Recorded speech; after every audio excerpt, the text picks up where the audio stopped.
Amigos de la Hemeroteca del Crimen, en el capítulo de hoy nos vamos a adentrar en uno de los casos más espeluznantes que sacudió la historia de Estados Unidos. Concretamente os voy a hablar de Ed Gein, el carnicero de Plainfield. Ed Gein nació el 27 de agosto de 1906 en el condado de La Crosse, estado de Wisconsin, en los Estados Unidos. Pero a los 7 años su familia se trasladó al pueblo de Plainfield, estado de Indiana. Allí fue criado por sus padres en un rancho aislado y alejado de la ciudad donde se dedicaban a las tareas de la granja.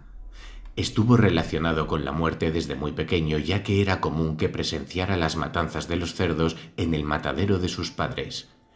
Allí recuerda ver cómo los abrían uno a uno con un cuchillo largo y afilado. Uno podría pensar que ahí fue cuando despertó su instinto asesino, pero no. Él mismo recordaba que esas imágenes le causaban náuseas y mareos. Su historia como asesino en serie tiene que ver con su propia familia.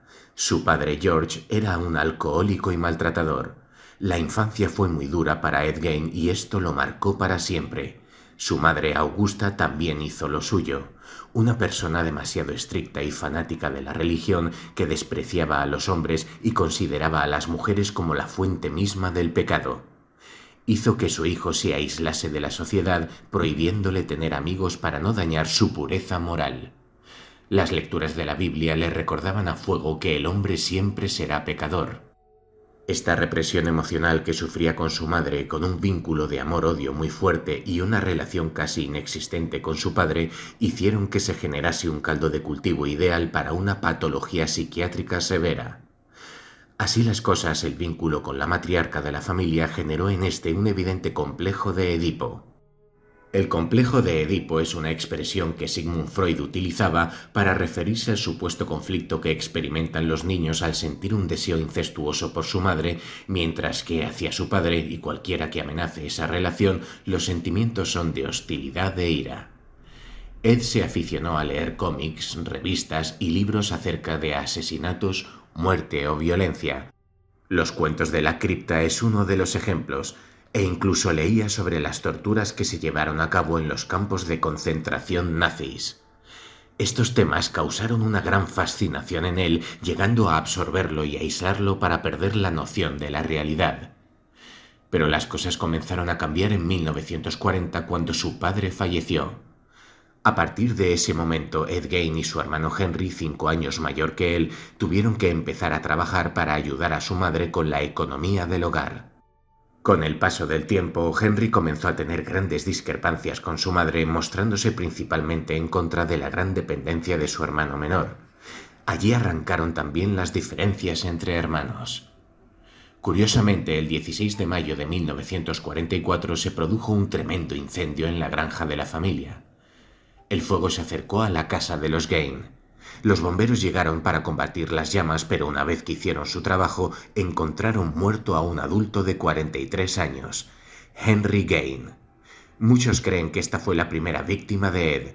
El cuerpo de su hermano estaba golpeado boca abajo. Sin embargo, el caso prácticamente fue desestimado. Un año después de la tragedia del incendio, Augusta falleció por un ataque al corazón. Fue el 9 de diciembre de 1945. Ed cerró con llave la habitación de su madre, conservándola intacta tal y como ella la había dejado, y empezó a realizar pequeños trabajos para sus vecinos. A partir de aquel momento perdió todo vínculo con la realidad y las voces en su cabeza tomaron el control de su vida. Se dio cuenta de que no sabía hacer nada sin su madre y además no tenía con quién comunicarse. La fuerza represiva había desaparecido y su instinto criminal dio rienda suelta.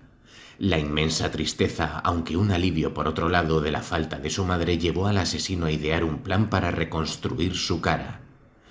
La única manera que encontró fue profanando tumbas del pueblo. Robaba los cadáveres de mujeres de mediana edad tras hacer una exhaustiva investigación en las notas del periódico local y buscaba mujeres muertas que pudieran asemejarse a su madre. Así intentaba restituir la figura materna perdida. Pero 2 años más tarde comenzaron a denunciarse extrañas desapariciones tanto en Plainfield como en sus alrededores. Niños, adolescentes y granjeros se perdían sin motivo. Sin embargo, nunca se pudo comprobar quién era el responsable. El 8 de diciembre de 1954, Mary Hogan murió en el bar en el que trabajaba. Había terminado su turno y se disponía a cerrar el local cuando dejó finalmente pasar a un inocente vecino que frecuentaba la cantina para tomar un café. Ed Gein entró y le disparó con un revólver calibre 32. Después de asesinarla, arrastró su cuerpo hasta el aparcamiento, lo subió a su coche y se lo llevó a su casa. Uno de los vecinos, Seymour Lester, avisó a la policía después de entrar en la taberna y ver un charco de sangre. La noticia sacudió al pueblo. El dueño del aserradero local recordó haber visto a Ed Gein sentado al fondo de la barra de la taberna de Hogan, solo y absorto en sus pensamientos, contemplando a la propietaria con ojos fríos e inexpresivos.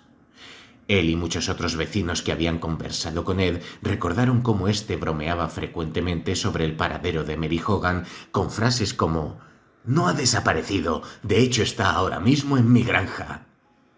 Pero ninguno de estos comentarios alarmaron nunca a nadie, puesto que lo atribuían a otra muestra más del comportamiento excéntrico del granjero. Poco se pudo investigar, ya que las pistas no eran concretas. Varios años después, la cabeza de la cantinera sería encontrada en una bolsa en la casa de Ed Gein. El 15 de noviembre de 1957 encontró a su nueva víctima, pero a partir de este momento su suerte cambiaría. El criminal fue descubierto en cierta forma por su torpeza. Por la noche entró a la ferretería de Bernice Worden para comprar un anticongelante. Lo reservó y acordó pasar a buscarlo al día siguiente. Cumpliendo su palabra, a la mañana del 16 de noviembre llegó a la ferretería del pueblo, disparó a Worden con un rifle de caza, llevó el cuerpo hasta su sótano y la colgó boca abajo después de abrirla en dos y despedazarla. Se cree que la quería utilizar para adornar su casa como si fuese una especie de trofeo. La policía acudió al local donde trabajaba la mujer, revisó la libreta de contabilidad donde Worden llevaba registradas las ventas y fue a la casa del último cliente anotado, Ed Gein. Al llegar se encontraron con la auténtica granja de los horrores. Durante el rastreo del lugar se encontraron con cadáveres colgando, restos de cuerpos humanos, montañas de basura, excrementos, 10 calaveras a las que les había quitado la parte superior para servir de tazones y ceniceros, pantallas de lámparas y asientos hechos de piel humana, platos de sopa hechos con calaveras, más calaveras en los postes de su cama, los órganos de Worden en la nevera salvo su corazón, que se encontraba hirviendo en una olla, un cinturón de pezones humanos, una caja de zapatos con 9 vulvas y muchos más objetos hechos con partes de cuerpos humanos. Todos estos objetos fueron fotografiados y destruidos. En una bolsa se encontraron con el rostro de Mary Hogan y en otra su cabeza. Además, el cadáver de su madre, Augusta, estaba en la cama de su habitación en perfectas condiciones. Edward confesó los asesinatos de Mary Hogan y Bernice Worden y admitió haber profanado tumbas, de ahí provenían los otros cadáveres que se encontraron en el hogar. Eso sí, negó haber practicado canibalismo y haber tenido sexo con ellos porque, según él mismo dijo, olían mal. Asimismo reconoció que muchas noches oía la voz de su madre antes de dormirse y que de alguna manera le instaba a matar. De acuerdo con esto, según la clasificación de Holmes y de Burger en 1988 de los asesinos en serie, Ed Gein formaría parte del tipo de asesino visionario, que es aquel que mata movido por un trastorno mental evidente. Este trastorno provoca en quien lo padece una ruptura con la realidad y, debido a delirios y alucinaciones, la mayoría de veces del tipo auditivo, cumple las órdenes de matar a un tipo de personas que suelen reunir unas características comunes entre ellas. Estos mandatos suelen provenir de seres de otro mundo o del mismísimo diablo, pero también de seres que, por una razón u otra, han ejercido un gran dominio sobre los asesinos, los cuales llegan a percibirlos como deidades de innegable autoridad. Según declaró Ed Gein ante el sheriff, Mary Hogan y Bernice Worden eran el tipo de mujeres que encarnaban todo lo que su madre detestaba, así que siguiendo el estricto código moral que ella le impuso, las asesinó para intentar evitar que continuaran con su, según creía él, indecente vida pecaminosa. Existe un elemento añadido de gran relevancia en esta historia, y es que el propósito de Ed Gein al matar a aquellas mujeres y desenterrar los cuerpos del cementerio no era únicamente el de revivir a su madre, sino que quería convertirse en ella. La confrontación del amor que sentía con los sentimientos de ira y frustración por negarle el contacto con mujeres, mezclados con un desarrollo sexual tardío y anómalo, causaron que, al morir Augusta, Ed Gein diera rienda suelta a fantasear con la transexualidad.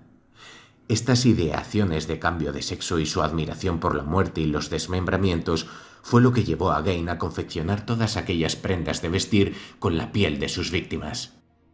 Muchas noches se enfundaba en sus trajes y se paseaba por su casa imitando los gestos y voz de Augusta, comportándose como si continuara viva, sentándose en su butaca, etc. Mientras Gein se encontraba detenido, su casa ardió hasta los cimientos, probablemente a causa de un incendio provocado.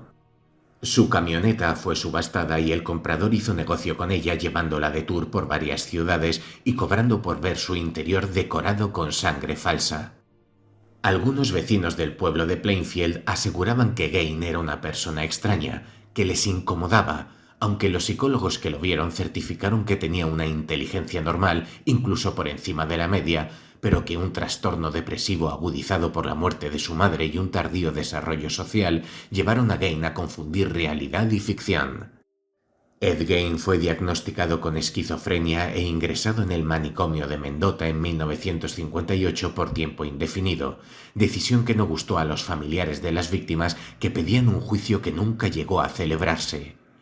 Murió el 26 de julio de 1984. El conocido como carnicero de Plainfield fue un caso de estudio para todos los psicólogos y psiquiatras de Estados Unidos, y a pesar de que tuvo pocas víctimas, se le ha recordado como uno de los asesinos más despiadados y locos de la historia del crimen. Ed Gein en la cultura popular. El carnicero de Plainfield y sus macabros crímenes inspiraron varias obras clave en la literatura, la música y el cine. Así, por ejemplo, tenemos el personaje de Norman Bates de la novela de Robert Bloch, Psicosis, más tarde adaptada al cine por Hitchcock en 1960. El personaje de Leatherface de la saga fílmica La Matanza de Texas está inspirado también en Gein. Además, existen un par de películas que retratan su vida con mayor o menor rigor histórico. Ed Gein, conocida también como In the Light of the Moon del año 2000, como una de las más fieles, o Ed Gein, The Butcher of Plainfield de 2007, muy poco sujeta a los hechos reales.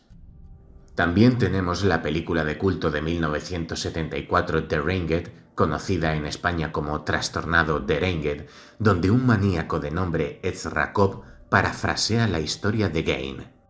Hasta el año 2017, la serie Bates Motel toma por base parte de la vida de Ed Gein, ampliando la historia de ficción del Norman Bates del film Psicosis de Hitchcock. También aparece interpretado por Michael Wincott en Hitchcock, el maestro del suspense de 2012, donde Anthony Hopkins caracteriza al gran director. La segunda temporada de la serie American Horror Story Asylum incluye al personaje de Bloody Face, con fuertes alusiones a Gein, las cuales incluyen su fijación por la piel humana y su complejo por su relación ausente con su madre, elemento que lo inspiró a cometer sus crímenes y privar de libertad exclusivamente a mujeres. El álbum de música electrónica Spectrum 2012 de Beth Cairo, banda argentina, está totalmente inspirada en su personalidad, sus crímenes y su vida. También Gein inspiró la letra de Dead Skin Mask, la quinta canción del álbum Seasons in the Abyss. La letra fue escrita por el bajista y cantante de la banda Tom Araya en compañía del difunto guitarrista Jeff Hanneman. Por último, Ed Gein es mencionado en la canción Spanish Psycho de Mitsurugi. Hasta aquí, queridos amigos, la rocambolesca, tétrica y oscura historia de Ed Gein, que como hemos visto, quizá no fuese uno de los asesinos más prolíficos de la historia de Estados Unidos, pero por su comportamiento, por su mentalidad, sí que ha sido uno de los mayores monstruos en la historia norteamericana. Y de hecho, una vez más queda acreditado que en la vida real estos monstruos existen.